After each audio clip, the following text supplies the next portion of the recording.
Bonjour et bienvenue. Profitez de ce qui va suivre. Abonnez-vous et activez les notifications.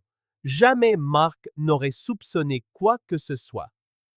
Depuis 40 ans, il vivait avec la certitude que Linda, sa femme, était la compagne de toute une vie.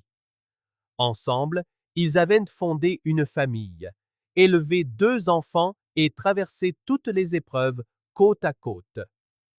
Pour lui, leur mariage n'était pas parfait, aucun ne l'est, mais il était solide.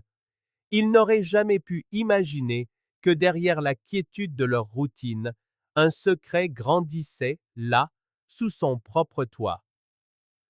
Tout a commencé de manière subtile.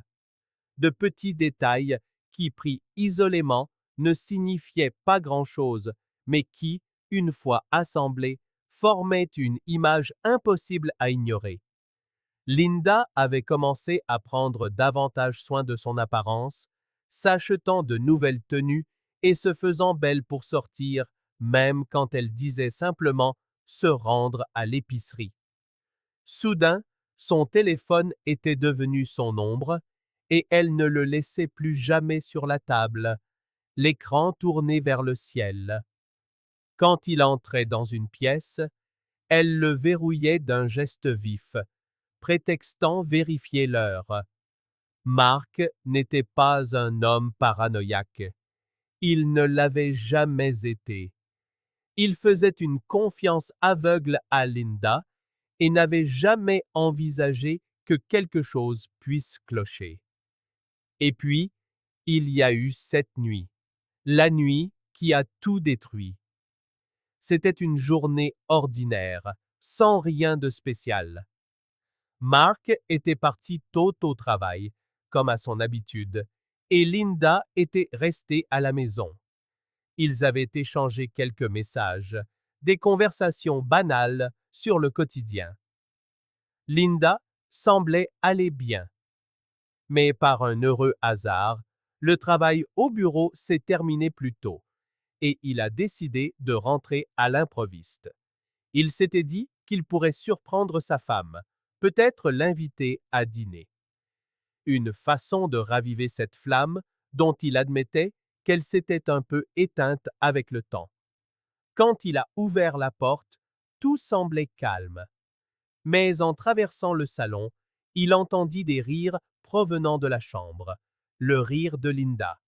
Ce n'était pas son rire habituel, il était différent. Un rire qu'il n'avait pas entendu depuis des années, un rire empreint d'intimité. Le cœur de Marc s'emballa, mais il tenta de garder son calme. Peut-être était-elle au téléphone avec une amie, peut-être n'était-ce rien. Il avança lentement dans le couloir, percevant sa voix douce entre de courtes pauses. Il s'arrêta devant la porte de la chambre, légèrement entr'ouverte, et resta immobile un instant. Tu es terrible, murmura Linda entre deux gloussements.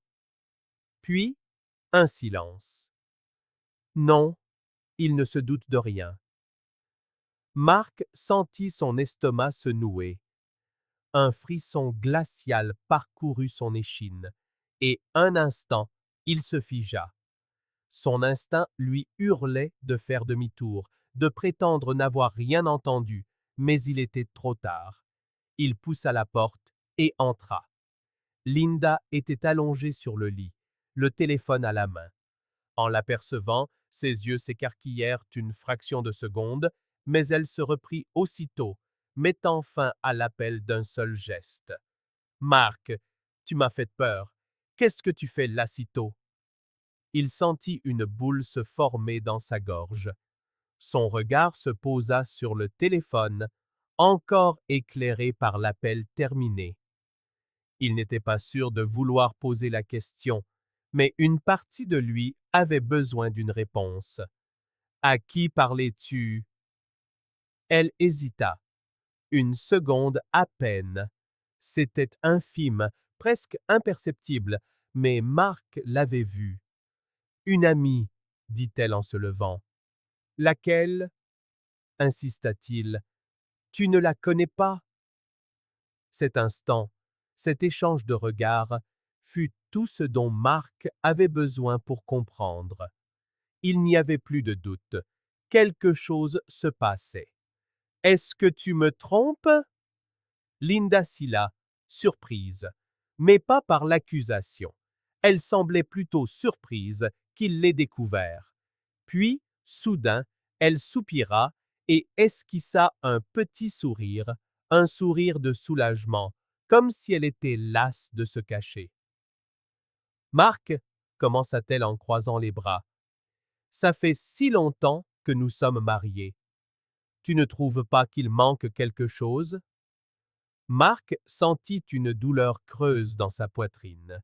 Ce n'était pas un démenti, ni une excuse. Elle n'essayait même pas de dissimuler. Qui est-ce? Sa voix était rauque, à peine un murmure.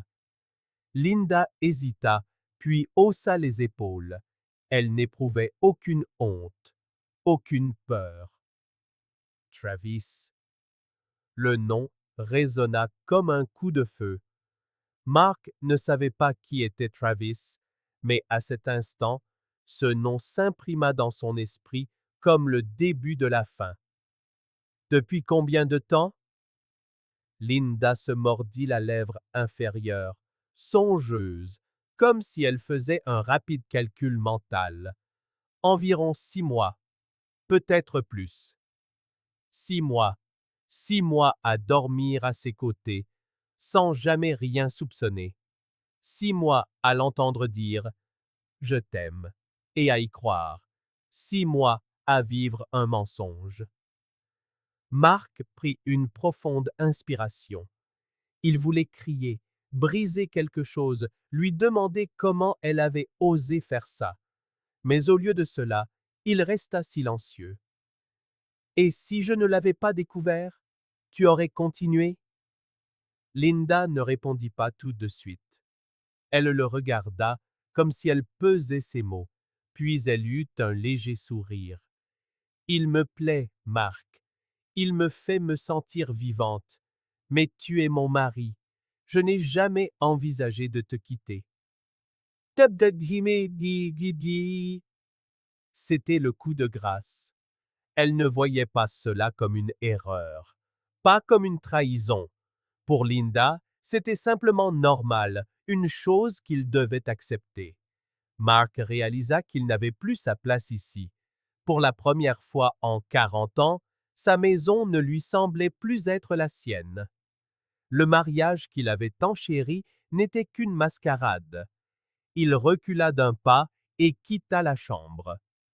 Linda n'essaya pas de le retenir. Elle se contenta de le regarder partir, sans l'ombre d'un remords dans les yeux. Marc traversa le salon, attrapa ses clés et sortit. Il avait besoin d'air, besoin de comprendre ce qui venait de se passer. Mais au fond de lui, il savait déjà que plus rien ne serait jamais comme avant. Marc passa la nuit éveillé, assis dans le fauteuil du salon, toutes lumières éteintes, le regard perdu dans le vide, tentant de donner un sens à ce qui s'était produit. Le silence de la maison, autrefois réconfortant, lui paraissait maintenant oppressant. Il entendait chaque petit bruit, le tic-tac de l'horloge murale, le vent dans les arbres, la respiration régulière de Linda depuis la chambre. Il se demandait quoi faire. Devait-il quitter la maison, l'affronter de nouveau, parler aux enfants? Tout était confus. La seule certitude qu'il avait, c'était que leur mariage n'existait plus, du moins pas tel qu'il l'avait connu. Le lendemain matin, l'odeur du café frais emplit la maison, mais sans apporter son réconfort habituel. Marc entra dans la cuisine et trouva Linda assise à table, lisant quelque chose sur son téléphone. Elle avait l'air normal, comme si rien ne s'était passé. Il avait espéré qu'une nuit de sommeil lui apporterait un peu de remords, qu'elle aurait au moins reconsidéré ses paroles. Mais quand elle leva les yeux vers lui, son visage n'exprimait aucune culpabilité, seulement de l'indifférence. « Tu as bien dormi » demanda-t-elle nonchalamment, comme s'ils n'avaient pas eu la conversation la plus dévastatrice de leur vie la veille. Mark ne répondit pas. Il prit une tasse dans le placard et se servit un café. Il n'avait pas envie de lui parler, ni même de la regarder. Mais avant qu'il ne puisse quitter la pièce, Linda reprit. Le barbecue tient toujours, n'est-ce pas? Le cœur de Mark se serra. Le barbecue. Chaque année, pour la fête du 4 juillet, la famille se réunissait dans le jardin. C'était un événement important, une tradition à laquelle ils tenaient. Les enfants, les petits-enfants, quelques amis proches, tous venaient pour manger, rire et regarder les feux d'artifice. Mais maintenant, comment pourrait-il faire face à tout le monde et prétendre que tout allait bien? Il posa sa tasse dans l'évier avec un peu plus de force que prévu. Tu veux vraiment maintenir ça? Comme si de rien n'était? Linda haussa un sourcil et haussa les épaules. Je ne vois aucune raison de changer nos plans. Mark sentit une colère sourde monter en lui. Pour elle, rien n'avait changé. Pour lui, tout s'était effondré. Mais il ne voulait pas faire de scène devant les enfants, pas encore. Alors, il ravala sa douleur et décida de jouer le jeu. Dans l'après-midi, les invités commencèrent à arriver. Daniel fut le premier, avec sa femme, Olivia. Puis Sarah arriva avec Greg et leurs 2 filles, Lauren et Madison. Le jardin se remplit bientôt de rires, de l'odeur de la viande sur le grill, du tintement des verres. Cela ressemblait à n'importe quelle autre année, sauf que pour Mark, rien n'était plus pareil. Il essayait d'agir normalement, mais son esprit tournait en boucle. Est-ce que d'autres étaient au courant? Linda en avait-elle parlé aux enfants? Il sentait des regards discrets dans sa direction, des commentaires qui semblaient chargés d'un sous-entendu. Puis, il eut sa réponse. Il était parti chercher d'autres bières dans la cuisine quand il entendit des rires dans le salon. Linda, Sarah et Daniel discutaient. Mark s'arrêta dans le couloir, invisible. Tu lui as dit alors? Demanda Sarah, d'un ton presque amusé. Hier soir? Répondit Linda en sirotant son vin. Et comment a-t-il réagi? S'enquit Daniel. Oh, comme on pouvait s'y attendre. Choqué, blessé. Mais il devra s'en remettre. Qu'est-ce qu'il peut faire d'autre? Sarah se mit à rire. Maman, je t'ai déjà dit que ce n'est pas si grave. Tu vis ta vie, c'est tout. Daniel acquiesça. Papa doit comprendre que tout n'a pas à être un drame. Marc sentit son corps trembler. Ils savaient et ils approuvaient. Il entra dans le salon. En le voyant, l'expression de Linda changea une fraction de seconde avant qu'elle ne retrouve son sourire détaché. Oh, chérie, on parlait justement de toi. Marc regarda ses enfants. Vous étiez au courant tous les deux? Sarah et Daniel se regardèrent sans la moindre gêne. Oui, dit Sarah, sur un ton neutre. Marc cligna des yeux, stupéfait. Et vous trouvez ça normal? Sarah laissa échapper un petit soupir et pencha la tête. Papa, il faut que tu comprennes que la vie change. Le mariage ne doit pas être une prison. Maman t'aime toujours, mais ça ne veut pas dire qu'elle ne peut pas explorer d'autres choses. Explorer d'autres choses? Répéta Marc, la voix tremblante. Daniel s'approcha, posant une main sur l'épaule de son père, comme pour le réconforter. Papa, ce n'était que du sexe. Tu ne peux pas laisser ça détruire la famille. Marc recula, la gorge serrée. Il regarda Linda, espérant qu'elle dise quelque chose, n'importe quoi, mais elle se contenta de siroter son vin, sereine. Jamais il ne s'était senti aussi seul. Pendant des années, il avait travaillé dur pour cette famille. Il avait fait des sacrifices, plaçant leur bien-être avant tout. Et maintenant, ils étaient là, à défendre une trahison, comme s'il s'agissait d'un caprice acceptable, une chose qu'il devait endurer sans se plaindre. Lauren et Madison coururent vers Sarah, l'appelant pour voir les feux d'artifice. Sarah embrassa l'une d'elles sur le front et sourit à Mark. Papa, ne gâche pas la soirée, d'accord? Mark ferma les yeux un instant. Gâcher la soirée? Il ne faisait déjà plus partie de cette famille. Sans un mot de plus, il tourna les talons et sortit dans le jardin. L'odeur de la viande grillée ne lui donnait plus faim.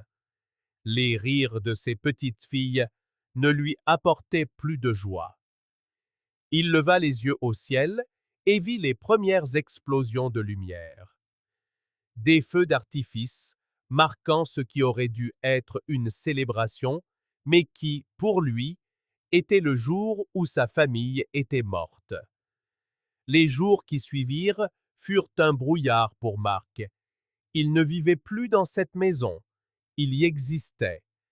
Le silence était devenu son seul refuge. Il évitait les longues conversations avec Linda, évitait de croiser le regard de ses enfants, évitait même son propre reflet dans le miroir. C'était trop difficile de faire face à un homme brisé. Un après-midi, alors qu'il sirotait son café en silence, Sarah appela. Papa, on dîne à la maison samedi. Tout le monde sera là. Tu devrais venir. Sa voix était désinvolte, comme si rien ne s'était passé, comme s'il n'était qu'un invité parmi d'autres. Je ne sais pas, Sarah. Papa, ne reste pas à l'écart.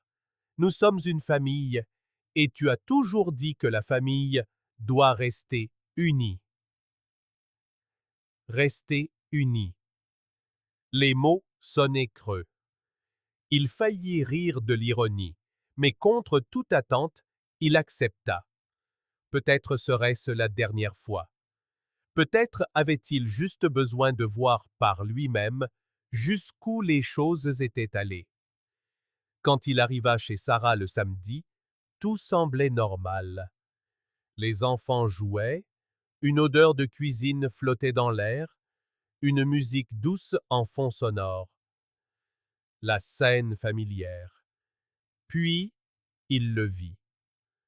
Travis. Assis sur le canapé, un verre de vin à la main, discutant joyeusement avec Daniel et Greg. Mark se figea. L'amant de sa femme était là, à l'aise, comme un membre de la famille. Linda apparut à ses côtés, souriant comme si de rien n'était. « Je suis contente que tu sois venu. » Il s'écarta d'elle, regarda autour de lui et réalisa quelque chose de pire encore. Personne ne semblait dérangé par la présence de Travis.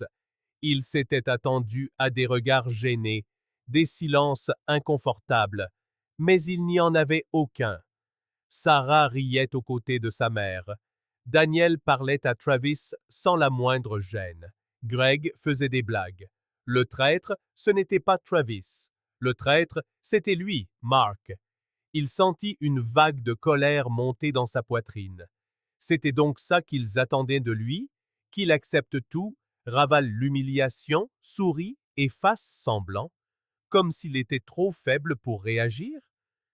Sarah remarqua son expression et s'approcha. « Papa, ne fais pas ça. » « Ne pas faire quoi? Tu sais… » Elle baissa la voix. « Ne commence pas une histoire. » « Commencer une histoire? Alors maintenant, c'est moi le problème? » Sarah soupira. « Papa, ce n'est qu'un dîner. Tu n'as pas besoin d'être si dramatique. » Dramatique? Il regarda Linda, puis ses enfants, puis Travis, et enfin, il vit ce qu'il s'était refusé à voir. Sa famille n'existait plus. Il ne le voyait pas comme une personne digne de respect. Il le voyait comme un obstacle, et il n'allait plus être l'obstacle de personne. Sans dire un mot, il tourna les talons et franchit la porte. Sarah l'appela, mais il ne se retourna pas. Il ne reviendrait plus jamais. Après cette soirée, Mark disparut. Il n'y eut pas de dispute avant son départ, pas de cris. Il s'était simplement levé, avait quitté la maison et s'était volatilisé. Linda et les enfants n'étaient pas vraiment inquiets. Ils étaient persuadés qu'il reviendrait. Votre père a juste besoin de temps, dit Linda à Sarah et Daniel en sirotant son vin, sans montrer la moindre préoccupation. Il s'en remettra. Il le fait toujours. Sarah acquiesça, pas trop dérangée. Il n'a jamais été du genre à prendre des décisions impulsives. Il sera bientôt de retour. Mark n'envoya qu'un court message à Linda cette même nuit. Ne me cherchez pas, j'ai besoin de temps. Puis, le silence.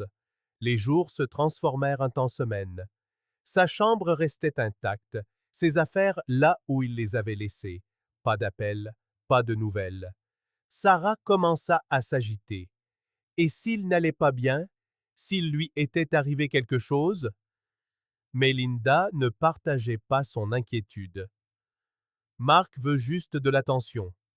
Il veut qu'on court après lui, qu'on fasse tout un spectacle, mais il se lassera et reviendra. Sauf que Mark ne revenait pas. Son absence devint un vide dans la maison. Le téléphone sonnait dans le vide quand on essayait de l'appeler. Les messages de Sarah restaient sans réponse. Daniel se rendit même à l'ancien appartement de Mark, mais il était vide.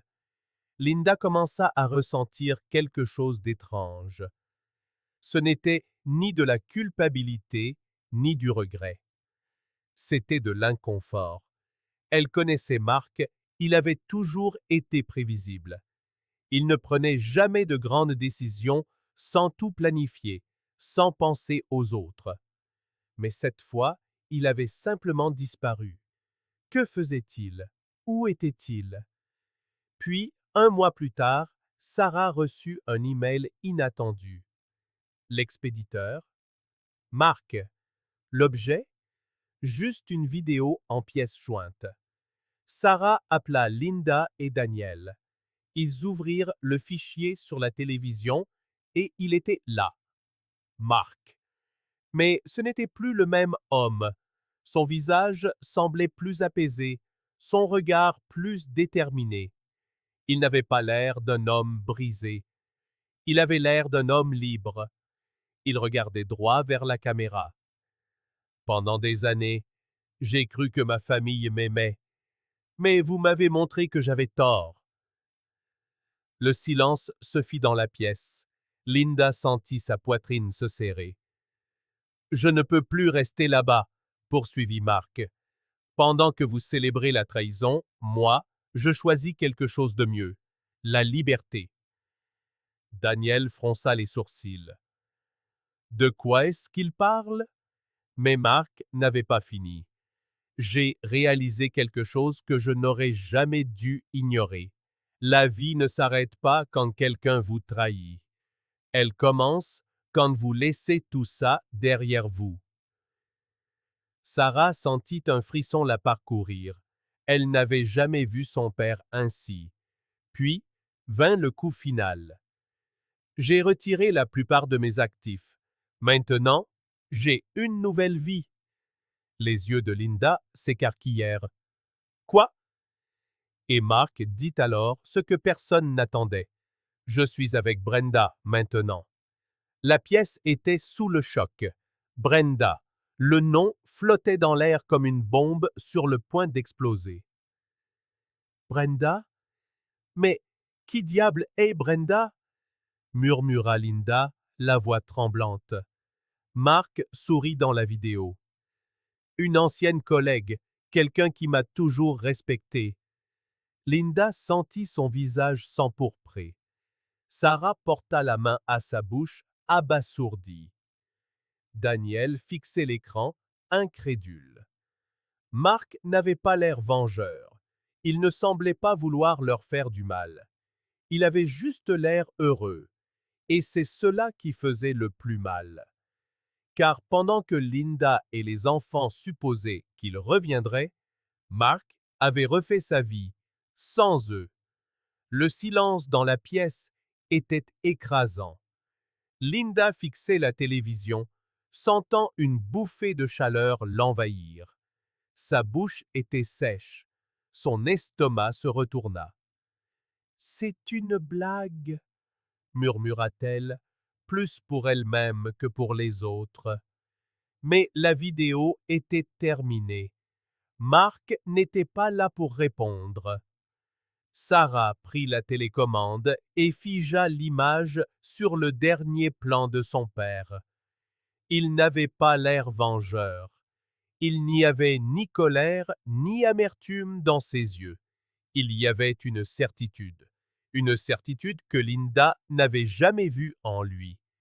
Il l'a vraiment fait, marmonna Daniel, essayant encore d'assimiler. Linda sentit une vague de chaleur monter en elle, mais ce n'était pas du regret, c'était de la rage. Il veut nous punir, c'est tout ce que c'est, il veut qu'on se sente coupable, dit-elle en croisant les bras. Mais Sarah gardait les yeux rivés sur l'écran. Je ne sais pas, maman, je crois qu'il est juste passé à autre chose. Cette pensée resta en suspens dans l'air. Mark était passé à autre chose. Cela aurait dû être impensable, mais ça ne l'était pas. Linda avait passé sa vie à croire qu'il n'aurait jamais le courage de partir, qu'il serait toujours là à tout encaisser. Mais maintenant, il était parti. Et le pire, il semblait bien mieux sans elle. Sarah éteignit la télévision et attrapa son téléphone. Je vais l'appeler. Linda se tourna vivement. Non. Sarah s'arrêta, confuse. Comment ça, non? Ne l'appelle pas. Il veut de l'attention. Il veut qu'on lui court après.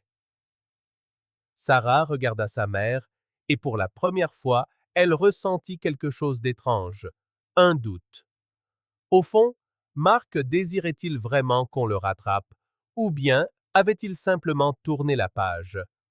Les jours qui suivirent furent empreints de tension. Linda tentait d'agir comme si de rien n'était, mais elle ne pouvait s'empêcher de penser à cette vidéo. Mark était avec Brenda maintenant. Elle se répétait cette phrase chaque matin, essayant de la balayer d'un revers de main, mais plus elle s'efforçait, plus la réalité la tourmentait. Puis, les rumeurs commencèrent. Sarah reçut un message d'une amie qui travaillait dans la ville voisine. J'ai vu ton père ici. Il dînait avec une femme. Ils avaient l'air heureux. Sarah sentit son estomac se nouer. Elle en parla à Daniel, qui se contenta de hausser les épaules. Je ne vois pas le problème. Il a trouvé quelqu'un d'autre.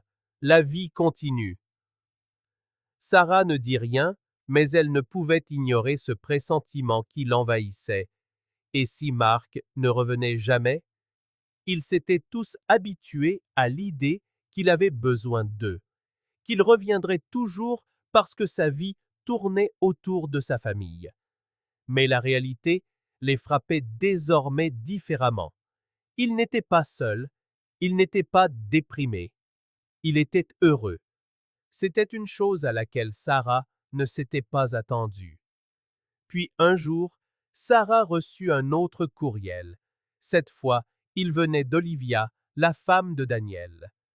L'objet du message figea le cœur de Sarah un instant. Nous devons parler de Marc. Un frisson la parcourut en lisant ces mots.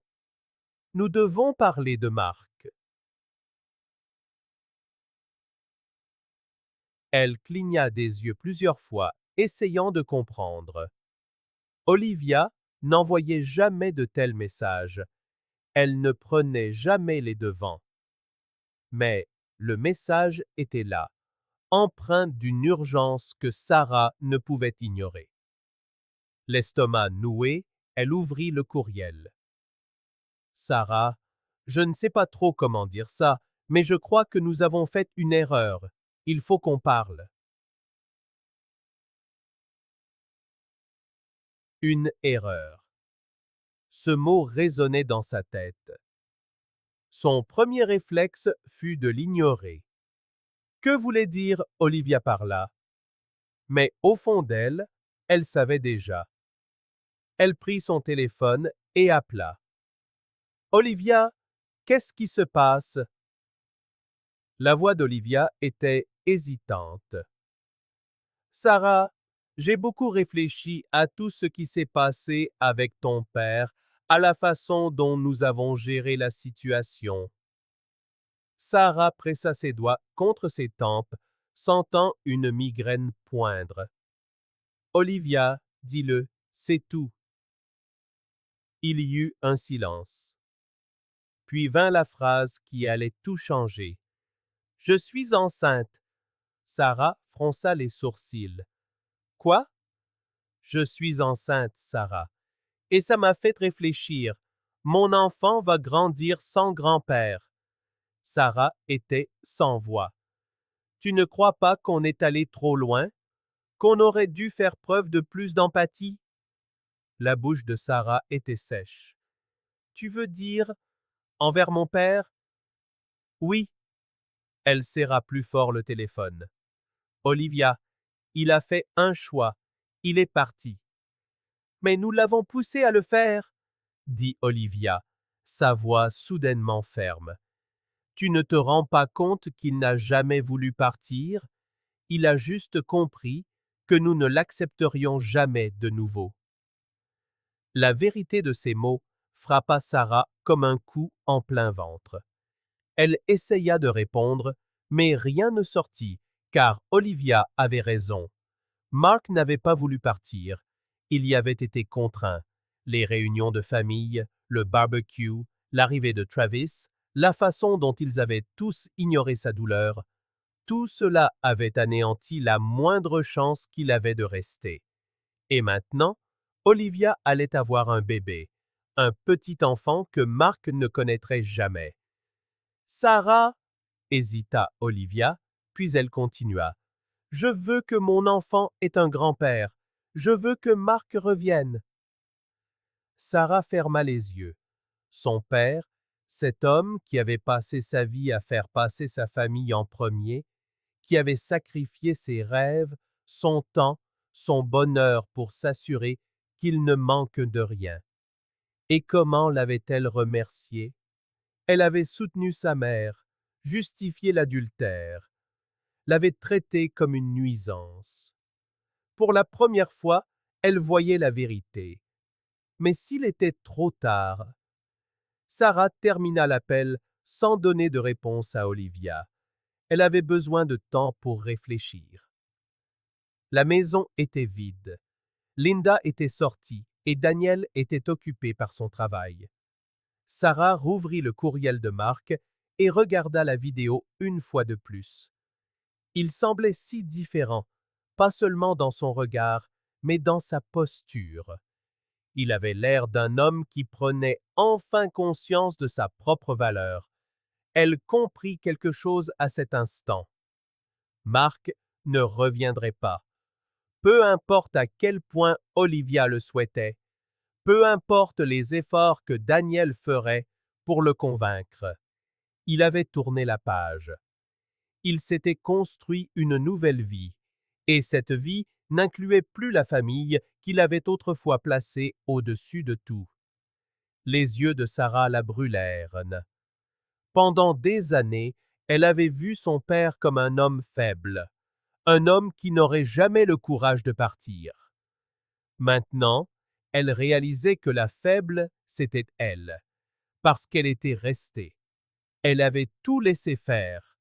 Elle avait vu sa mère tromper son père et n'avait rien dit. Et maintenant, il était trop tard. Linda rentra en fin d'après-midi. Sarah était toujours sur le canapé, le regard fixé sur la vidéo en pause à l'écran. Qu'est-ce qui ne va pas? Demanda Linda en remarquant son expression. Sarah se tourna lentement et regarda sa mère. Qu'est-ce que ça te fait de savoir qu'il a tourné la page? La question prit Linda au dépourvu. Un instant, Sarah vit quelque chose de différent sur le visage de sa mère. Ce n'était pas de la colère. Ce n'était pas de l'indifférence. C'était quelque chose de bien plus cruel, c'était le regret. Je... commença Linda, mais elle n'avait pas de vraie réponse. Sarah referma l'ordinateur portable, se leva et quitta la pièce. Elle ne voulait plus rien entendre, car à cet instant, plus rien d'autre n'avait d'importance. Mark avait gagné. Et Linda, il ne lui restait plus rien.